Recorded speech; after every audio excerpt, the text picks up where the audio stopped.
ഈ സോഷ്യൽസിനെ കുറിച്ചൊന്ന് പറയാമോ? അതായത് എങ്ങനെയാണ് അത് ഇത് ചെയ്യുന്നത്? ലൈക്ക് ആനിവേഴ്സറി ഇവന്റ്സ് പോലെയാണോ? അല്ലെങ്കിൽ നമ്മൾ അതിനൊരു ടൈമുണ്ടോ? കൊക്കോ സോഷ്യൽസ് എന്ന് പറയുന്നത് നമ്മളൊരു കമ്മ്യൂണിറ്റി ഇവന്റ് ആയിട്ട് നമ്മൾ ചെയ്യുന്ന ഒരു പരിപാടിയാണ്.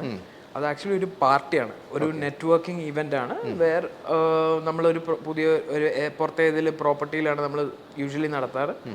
നമ്മുടെ കമ്മ്യൂണിറ്റിയിലുള്ള മെമ്പേഴ്സ് എല്ലാവരും ഉണ്ടാവും. അതുകൂടാതെ നമ്മൾ പുറത്തുനിന്നുള്ള ആൾക്കാരെ ഇൻവൈറ്റ് ചെയ്യും. സോ ഒന്നെങ്കിൽ സ്പേസ് എടുക്കാനായിട്ട് താല്പര്യമുള്ളവരായിരിക്കും, അല്ലെങ്കിൽ കമ്പനികളുടെ ഹെഡായിരിക്കും, അല്ലെങ്കിൽ ഇൻവെസ്റ്റ് ചെയ്യാൻ റെഡി ആയിട്ടുള്ള ആൾക്കാരായിരിക്കും. ഇൻഫോർമലി ചിലപ്പോൾ ഒരു ഡ്രിങ്കിൻ്റെ പുറത്തോ അല്ലെങ്കിൽ ഒരു ഒരു ഗെറ്റ് ടുഗദറിൻ്റെ പുറത്തായിരിക്കും ചിലപ്പോൾ ഒരു ബിസിനസ് ട്രാൻസാക്ഷൻ നടക്കുന്നത്. I don't know. അപ്പം ആ ഒരു ഓപ്പർച്യൂണിറ്റിയും നമ്മൾ ഉണ്ടാക്കി കൊടുക്കുന്നു എന്നുള്ളതാണ്. നമ്മൾ മിക്കവാറും ഒരു 3 months കൂടുമ്പോഴും നമ്മളിങ്ങനെ ഒരു പ്ലാൻ ചെയ്യാറുണ്ട്. സോ ഒരു കമ്മ്യൂണിറ്റി ആക്ടിവിറ്റിയാണ് നമ്മൾ ചെയ്യുന്നത്. അങ്ങനെ പല കമ്മ്യൂണിറ്റി ആക്ടിവിറ്റീസും കളക്റ്റീവ് കോവർക്സ് ചെയ്യാറുണ്ട്. ഇപ്പം നമ്മളിരിക്കുന്ന കാക്കനാട് ഓഫീസിലാണ്. അപ്പോൾ ഇതല്ലാതെ മറ്റ് എവിടെയെങ്കിലും നമുക്കിതിൻ്റെ ഒരു എക്സ്പാൻഷൻ പ്രോജക്ട്സോ മറ്റു കാര്യങ്ങളൊക്കെ ഉണ്ടോ? അതെ, നമ്മുടെ ഈ വർഷം തന്നെ ഒരു എക്സ്പാൻഷൻ ഉണ്ട്. അറൗണ്ട് ഒരു 15,000 സ്ക്വയർ ഫീറ്റും കൂടെ നമ്മൾ ആഡ് ചെയ്യുന്നുണ്ട്. So we are looking at around December. ആ ടൈമിലോട്ടാണ് നമ്മൾ നോക്കുന്നത്. കംപ്ലീഷൻ വർക്ക് നടന്നുകൊണ്ടിരിക്കുകയാണ്. അതും ഇൻഫോ പാർക്ക് ഏരിയ തന്നെയാണ്. അത് ശരി, ഇൻഫോ പാർക്ക് ഏരിയ തന്നെയാണ്. അപ്പം അതുപോലെ റിക്വയർമെന്റ്സ് ഉണ്ട് ഇൻഫോ പാർക്ക് ഏരിയയിൽ, എസ്പെഷ്യലി ബിക്കോസ് ആ ഒരു whole lot of migration is happening. Tier 1 സിറ്റീസിൽ നിന്ന് ടയർ 2 സിറ്റീസ് ലൈക്ക് കൊച്ചിനിലോട്ട് ആൾക്കാർ മാറുന്നതിന്റെ ആ ഒരു ഇനിഷ്യലി അതൊരു ചലഞ്ച് അല്ലായിരുന്നു? ലൈക്ക് ഇതുപോലെ ഒരുപാട് ഓഫീസ് സ്പേസസ് അല്ലെങ്കിൽ ബിൽഡിംഗ് ഉള്ള ഇൻഫോ പാർക്ക് ഏരിയയുടെ തൊട്ടടുത്ത് തന്നെ നമ്മളിത് സ്റ്റാർട്ട് ചെയ്യാന്ന് പറഞ്ഞത് അതൊരു ഹ്യൂജ് ചലഞ്ച് അല്ലായിരുന്നു? അപ്പം ആ സമയത്ത് നമ്മൾ ആ ഒരു പ്ലാനിങ് ഉണ്ടായിരുന്നു, നമുക്ക് സക്സസ് ആവുമോ ഇല്ലേ എന്നൊക്കെ ഉള്ളൊരു പ്ലാനിങ് ഉണ്ടായിരുന്നു? ലൈക്ക് നമ്മൾ അത്യാവശ്യം റിസർച്ച് ചെയ്തിട്ട് തന്നെയാണ് നമ്മൾ ഈ കോൺസെപ്റ്റ് ഇംപ്ലിമെന്റ് ചെയ്തത്. അപ്പം ഇപ്പം ഇൻഫോ പാർക്ക് വെച്ച് കമ്പയർ ചെയ്ത് കഴിഞ്ഞാൽ അവിടെ നിങ്ങൾക്ക് എന്താണേലും ഒരു സിംഗിൾ സ്പേസ് ആയിട്ട് നിങ്ങൾക്ക് കിട്ടുള്ളൂ. നിങ്ങളുടെ ഓൺ സ്പേസ് ആയിരിക്കും. കറക്റ്റ്. പിന്നെ അത് സെസ് ഏരിയ ആണ്. സെസ് ഏരിയ എന്ന് പറയുമ്പോൾ സെസ് റിലേറ്റഡ് ആയിട്ടുള്ള അല്ലെങ്കിൽ സെസ് ഇംപ്ലിക്കേഷൻസ് ഉള്ള കമ്പനികൾക്ക് മാത്രമേ അവിടെ സ്പേസ് കിട്ടുള്ളൂ. അപ്പം അങ്ങനെ കുറച്ച് നൂലാമാലകളുണ്ട് ഒരു സ്പേസ് അവിടെ എടുക്കണമെങ്കിൽ തന്നെ. ആൻഡ് ഒരു ഹ്യൂജ് ലൈനപ്പ്, ഒരു വെയിറ്റിംഗ് ക്യൂ ഉണ്ട്. ആ ക്യൂ കഴിഞ്ഞിട്ടേ നിങ്ങൾക്ക് എന്താണേലും അവിടെ സ്പേസ് കിട്ടുള്ളൂ. സോ ഇൻഫോ പാർക്ക് ഏരിയയുടെ ഒരു അഡ്രസ്സ് നമ്മൾ കൊടുക്കുന്നുണ്ട്. നിയർ ഇൻഫോ പാർക്ക് ആണ്, ഓപ്പോസിറ്റ് ഇൻഫോ പാർക്ക് ആണ്, അഡ്ജസ്റ്റന്റ് ടു സ്മാർട്ട് സിറ്റി ആണ്. നമ്മുടെ ഒരു വാൾ എന്ന് പറഞ്ഞാൽ സ്മാർട്ട് സിറ്റിയാണ്. സോ ആ വാളുമായിട്ട് ചേർന്നിരിക്കുന്നത്. അപ്പം അങ്ങനെ ഒരു പ്രോപ്പർട്ടി. അതുപോലെ സോ ഇപ്പോൾ നിങ്ങളൊരു സിംഗിൾ കമ്പനി ആണെങ്കിൽ നിങ്ങളുടെ ഓൺ സ്പേസിൽ ഇരിക്കുന്നതിനേക്കാളും അഡ്വാൻറ്റേജ് എപ്പോഴും മൾട്ടിപ്പിൾ കമ്പനീസ് ആയിട്ട് ഇരിക്കുമ്പോഴത്തേക്ക് നിങ്ങൾക്ക് ഉണ്ടാവും, ബിസിനസ് പരമായിട്ടും പേഴ്സണലായിട്ടും. എസ്പെഷ്യലി നമ്മുടെ ക്ലയൻറ്റൽ എന്ന് പറഞ്ഞു കഴിഞ്ഞാൽ പ്രീമിയം ക്ലയൻസ് ആണ് കൂടുതലുള്ളത്. സ്റ്റാർട്ടപ്സ് ആണെങ്കിലും പ്രീമിയം സ്റ്റാർട്ടപ്സ് ആണ്. പിന്നെ EY പോലത്തെ കമ്പനികളുണ്ട്, നമ്മളിവിടെ സ്പേസ് എടുത്തിട്ടുണ്ട്. ഓയോ, EY. അപ്പം അങ്ങനത്തെ ഒരു കോർപ്പറേറ്റ് ലെവലിലുള്ള കമ്പനീസുമായിട്ടും നിങ്ങൾക്ക് ഇന്ററാക്ട് ചെയ്യാൻ പറ്റും. അതൊന്നും നിങ്ങൾക്ക് ഇൻഫോ പാർക്കിൽ പോയി കഴിഞ്ഞാൽ നിങ്ങൾക്ക് കിട്ടില്ല. നിങ്ങളുടെ ഓൺ സ്പേസിലായിരിക്കും. അപ്പം കുറേ ഡിസഡ്വാൻറ്റേജസ് അങ്ങനെ വരും. അപ്പം അൺടിൽ ആൻഡ് അൺലെസ് ഒരു 120 അല്ലെങ്കിൽ 300 സീറ്റ്സ് നോക്കുന്ന ഒരു സിറ്റുവേഷൻ എത്തുന്നിടം വരെ കോവർക്കിംഗ് സ്പേസസ് അല്ലെങ്കിൽ മാനേജ്ഡ് ഓഫീസ് സ്പേസസ് കോൺസെപ്റ്റ് ആണ് നല്ലത്. ആ ഒരു ഫീസിബിലിറ്റി സ്റ്റഡിയുടെ ഒരു ബേസിസിലാണ് നമ്മൾ ഇങ്ങനെ ഒരു സംഭവം അല്ലേ? എനിക്ക് തോന്നുന്നു അന്ന് ഈ തുടങ്ങിയ സമയത്ത് അധികം ഇതുപോലെ വെഞ്ചേഴ്സ് ഇല്ല അല്ലേ? ഇല്ല. ഇപ്പം ആക്ച്വലി അതിനനുസരിച്ചുള്ള കോമ്പറ്റീഷൻ വരുന്നുണ്ട്, ഒരുപാട് പ്ലേയേഴ്സ് വരുന്നുണ്ട്. പിന്നെ നമ്മൾ സ്റ്റാൻഡ് ഔട്ട് ചെയ്യുന്നത് ഞാൻ ഈ പറഞ്ഞ പോലെ കമ്മ്യൂണിറ്റി റിലേറ്റഡ് ആയിട്ടുള്ള ആക്ടിവിറ്റീസ് ചെയ്യുന്നുണ്ട്. ഒരു കമ്പനി നമുക്ക് റൺ ചെയ്യുമ്പോൾ തന്നെ നമുക്ക് ഭയങ്കര പല പ്രഷേഴ്സും പല ചലഞ്ചസും ഇഷ്യൂസും ഡിഫിക്കൽട്ട് ടാസ്കും ഒക്കെ ഉണ്ടാവും അല്ലേ? അപ്പോൾ ഞാൻ നോക്കുമ്പോൾ ഇവിടെ ഇത്രയും കമ്പനീസ് നിങ്ങൾ ഓൺ റൂഫിൽ അല്ലേ കൊണ്ടുവന്നിരിക്കുകയാണ് ആ ഒരു കോൺസെപ്റ്റ്. സോ എങ്ങനെയാണ് അത് മാനേജ് ചെയ്യുന്നത്? നമ്മുടെ ടീം എല്ലാം ഡെഡിക്കേറ്റഡ് ആയിട്ട് ഇതിനു വേണ്ടി തന്നെ ഫുൾ ടൈം നമ്മുടെ സ്പേസിൽ തന്നെ ഉണ്ടാവും. യൂഷ്വലി ഒരു കോവർക്കിംഗ് സ്പേസിൽ ചിലപ്പോൾ ഒരു 1-2 ആൾക്കാർ മാത്രമേ ഉണ്ടാവുള്ളൂ. നമ്മുടെ ടീം എന്ന് പറഞ്ഞാൽ തന്നെ ഒരു 5 പേരുള്ള ഒരു ടീമാണ്. നമ്മൾ ശരിക്കും പറഞ്ഞാൽ ഒരു കോർപ്പറേറ്റ് ലെവലിൽ ഒരു കമ്പനി റൺ ചെയ്യുന്ന ഒരു സെയിം പ്രശ്നങ്ങളും ഇഷ്യൂസും നമ്മൾ ഡേ ടു ഡേ ബേസിസിൽ നമ്മൾ ഇവിടെ ഫേസ് ചെയ്യുന്നുണ്ട്. പക്ഷേ it's part of the business. അപ്പം നമുക്ക് ഓരോ കാര്യങ്ങൾക്കും ഓരോ ഡിപ്പാർട്ട്മെന്റ് ഉണ്ട്, അവരത് ഹാൻഡിൽ ചെയ്യും. അപ്പം അങ്ങനെ ആ ഒരു ഇതിലാണ് പോകുന്നത്. പിന്നെ ഞങ്ങൾ ഓണേഴ്സ് തന്നെ എപ്പോഴും ഫുൾ ടൈം നമ്മുടെ ഫെസിലിറ്റിയിൽ അവൈലബിൾ ആണ്. സോ എന്തെങ്കിലും ആവശ്യങ്ങളുണ്ടെങ്കിൽ ഡയറക്റ്റ് അവർക്ക് തന്നെ വേണമെങ്കിൽ നമ്മളോട് വന്ന് സംസാരിക്കാം. ക്ലയൻസ് നമ്മളോട് തന്നെ ഡയറക്റ്റ് സംസാരിക്കാം.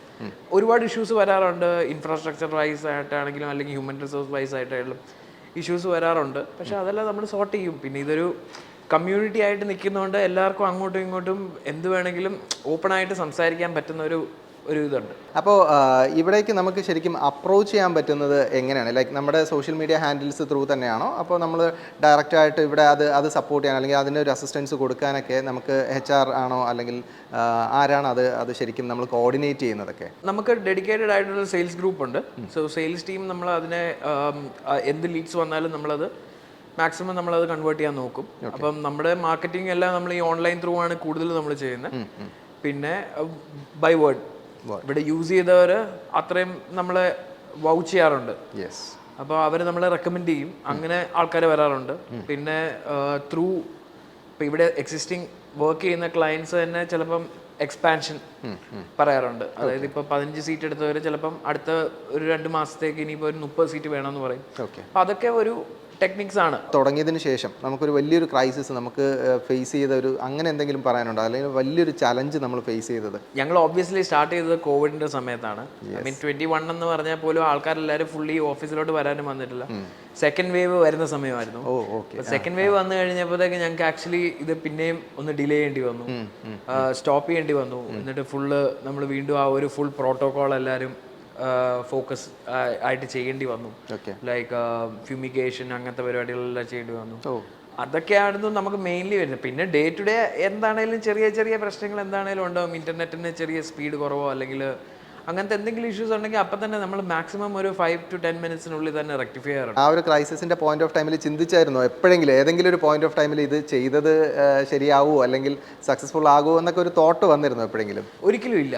എന്ന് വെച്ചാൽ ആ ഒരു ചലഞ്ച് നമ്മൾ ഫേസ് ചെയ്യാനായിട്ടുള്ള ഒരു ലിവറേജ് ഇട്ടിട്ട് തന്നെയാണ് നമ്മൾ പരിപാടി സ്റ്റാർട്ട് ചെയ്തത്. അപ്പം എപ്പോഴും നമ്മുടെ മനസ്സിലുണ്ടായിരുന്നു ഇങ്ങനൊരു സിറ്റുവേഷൻ വന്നു കഴിഞ്ഞാൽ നമ്മൾ ഇത് എങ്ങനെ ഹാൻഡിൽ ചെയ്യും.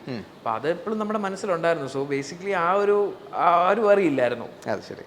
ഒബ്വിയസ്ലി പുതിയൊരു കോൺസെപ്റ്റ് ആയിരുന്നു, അത് മാർക്കറ്റ് ചെയ്ത് എടുക്കാനായിട്ടാണ് ഏറ്റവും പാട്.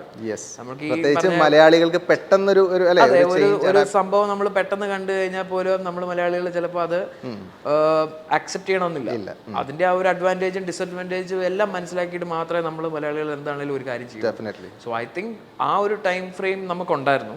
ഇനിഷ്യലി നമുക്ക് ആ ഒരു ടൈം ഫ്രെയിം ഉണ്ടായിരുന്നു. പക്ഷെ അതിനുള്ള ഒരു ലെവറേജ് നമ്മൾ ഫിനാൻഷ്യലി ആണെങ്കിലും അല്ലെങ്കിൽ ഹ്യൂമൻ റിസോഴ്സ് വൈസ് ആയിട്ടാണെങ്കിലും നമ്മൾ ആ ഒരു എപ്പോഴും റിസർവ് വെച്ചിരുന്നു. ഞാനൊരു വേറൊരു ബിസിനസ് പെർസ്പെക്റ്റീവിൽ ചോദിക്കുകയാണെങ്കിൽ, ഇപ്പോൾ സപ്പോസ് ഈ ഒരു കോൺസെപ്റ്റ് കേൾക്കുന്ന അത്യാവശ്യം എന്താ പറയുന്നത് ഒരു ബിസിനസ് സ്റ്റാർട്ടപ്പ് പ്ലാൻ ഉള്ള ഒരാളിന് പെട്ടെന്ന് ഇത് കേൾക്കുമ്പോൾ തോന്നും ഓക്കെ എനിക്കൊരു സ്പേസ് ഉണ്ട്, അല്ലെങ്കിൽ എൻ്റെ കയ്യിൽ കുറച്ച് ഇൻവെസ്റ്റ് ചെയ്യാനുള്ളൊരു എമൗണ്ട് ഉണ്ട്, ഓക്കെ എന്നാൽ പിന്നെ വൈ നോട്ട് കൊക്കോയുടെ ഒരു മോഡലിൽ നമുക്കൊന്ന് ചെയ്തുകൂടെ എന്നൊക്കെ ചിന്തിക്കുകയല്ലോ ഒരു സ്റ്റാർട്ടപ്പ് നിൽക്കുന്ന ഒരാളിന്.